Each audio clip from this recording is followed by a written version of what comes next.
Praise the Lord, brothers and sisters. Welcome to Sunday Songs. இது உங்க golden Michael formula. இயேசு உன்னை புரிந்து கொள்வார். நான் கர்த்தர், நான் மாறாதவர். ஆகையால் யாக்கோபின் புத்திரராகிய நீங்கள் நிர்மூலமாகவில்லை. மல்கியா 3 அதிகாரம் 6 இன்றைக்கு உங்களை பார்த்து நம்முடைய கர்த்தராகிய இயேசு கிறிஸ்து கேட்கிறார், என் அன்பு மகனே, என் அன்பு மகளே, ஏன் நீ அழுது கொண்டிருக்கிறாய்? உன்னை யாரும் புரிந்து கொள்ளவில்லையா? உன் வீட்டார் உன்னை புரிந்து கொள்ளவில்லையா? உன் சகோதரனாகவும் உன் சிநேகிதனாகவும் நினைத்த நண்பன் உன்னை புரிந்து கொள்ளவில்லையா? உன் உறவினர்கள் உன்னை புரிந்து கொள்ளவில்லையா? அழாதே, நான் இருக்கிறேன் உன்னை புரிந்து கொள்ள, உன்னை அரவணைக்க. உன் அழுகையின் கூக்குரல் என் சந்நிதியில் எட்டினது. தாயின் கருவில் உருவாகும் முன்னே உன்னை அறிந்தவர் நான் என்பதை மறவாதே. உனக்காக என் ஜீவனையே கொடுத்தேன், மற்ற எல்லாவற்றையும் அருளாதிருப்பேனோ? உனக்காக யாவையும் நான் செய்து முடிப்பேன். குறித்த காலத்திற்கு தரிசனம் வைக்கப்பட்டிருக்கிறது.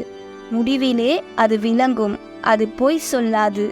அது தாமதித்தாலும் அதற்கு காத்திரு. அது நிச்சயம் வரும். அது தாமதிப்பதில்லை. உன் நேரம் வரும் வரை காத்திரு. என் பலத்த கரத்திற்குள் அடங்கியிரு.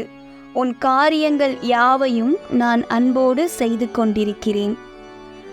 நீங்கள் குற்றம் செய்து அடிக்கப்படும்போது பொறுமையோடே சகித்தால் அதனால் என்ன பலனுண்டு? நீங்கள் நன்மை செய்து பாடுபடும்போது பொறுமையோடே சகித்தால் அதுவே எனக்கு முன்பாக பிரியமாயிருக்கிறது. இதற்காகவே நீங்கள் அழைக்கப்பட்டும் இருக்கிறீர்கள். ஏனென்றால் நானும் உங்களுக்காக பாடுபட்டு நீங்கள் என்னுடைய அடிச்சுவடுகளை தொடர்ந்து வரும்படி உங்களுக்கு மாதிரியை பின்வைத்து போனேன்.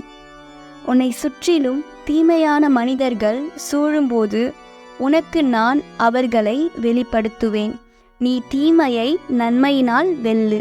நீ ஜெயிக்க பிறந்தவன், ஜெயிக்க பிறந்தவள் என்பதை மறவாதே.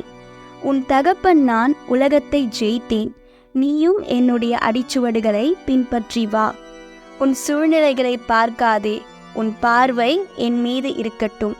மனிதர்கள் உன்னை வஞ்சியாதபடிக்கு ஜாக்கிரதையாயிரு. தெளிந்த புத்தி உள்ளவனாய் இரு.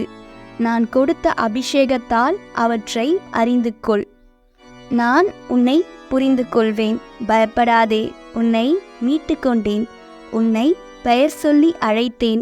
நீ என்னுடையவன். நீ கண்ணீர் சிந்தும் நேரத்தில் நான் உன் தாயுமானேன். நீ காயப்பட்ட நேரத்தில் நான் உன் தகப்பனானேன். நீ வியாதிப்பட்ட நேரத்தில் நான் உனக்கு வைத்தியனானேன். உன் சோதனை நேரத்தில் நான் உன் நண்பனானேன். ஜெபம். பரிசுத்த பிதாவே, நீர் என்னை புரிந்து கொண்டதற்காய் உமக்கு நன்றி. எல்லா நேரத்திலும் நீர் என்னோடு இருந்து என்னை பலப்படுத்தி எனக்கு சகாயம் செய்ததற்காய் உமக்கு நன்றி.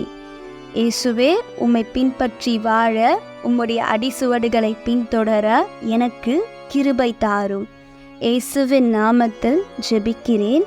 ஆமென்.